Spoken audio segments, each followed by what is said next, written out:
বরাবরই বলে, এখন একটু বেশি বলেছে। সবশেষ প্রশ্নবিদ্ধ বোর্ড নির্বাচনের সময় আমেরিকায় অবস্থান করেও পরিচালক নির্বাচিত হয়ে চমক জাগিয়েছিলেন আসিফ আকবর। প্রভাবশালী অনেক সংগঠক সারা বছর ক্রিকেট ডেভেলপমেন্টে বিপুল অর্থ ব্যয় করেও শেষ মুহূর্তে বিতর্কিত নির্বাচন থেকে নিজেদের নাম সরিয়ে নেওয়ায় কপাল খুলে যায় আসিফের। কিন্তু বিসিবির লাল গালিচায় পা রাখার পর থেকেই তিনি যেন হয়ে ওঠেন বেপরোয়া, এমনটাই মনে করছেন ক্রীড়া সংগঠকরা। প্রায় নিজেকে সাবেক ক্রিকেটার দাবি করেন আসিফ, তবে নিজ শহর কুমিল্লা ক্রিকেটে তার কোনো উল্লেখযোগ্য সাংগঠনিক দক্ষতা বা পূর্ব অভিজ্ঞতার বিষয়ে ক্রিকেট সংশ্লিষ্টদের ভাবনা অন্যরকম। আসিফ আকবর কুমিল্লার ক্রিকেটের জন্য উল্লেখযোগ্য কোনো অবদান নেই। উদাহরণ দেওয়ার মতো কোনো কাজ সে কুমিল্লার ক্রিকেটের জন্য পর্যন্ত করতে পারেনি। আসিফ কুমিল্লার ক্রিকেটের জন্য কোনো সময়ে সংগঠক ছিলেন না। কুমিল্লার যে একজন বিখ্যাত খেলোয়াড় এরকম না।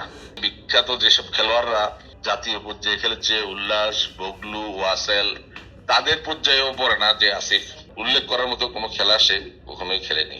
বিশ্বকাপ মিস করে দেশের ক্রিকেট যখন নাজুক, মুষড়ে পড়া ক্রিকেটাররা চেষ্টা করছেন স্বাভাবিক ক্রিকেটে ফিরতে, ঠিক তখনই দায়িত্বশীলদের এসব মন্তব্য যেন বোর্ডের লাগামহীন মন্তব্য ও দায়িত্বহীনতার পরিচয় দেয়। সমর্থক দর্শক তাই চাইলেই হয়তো এমন প্রশ্ন তুলতে পারেন। Swipe Ahmed, one sports desk.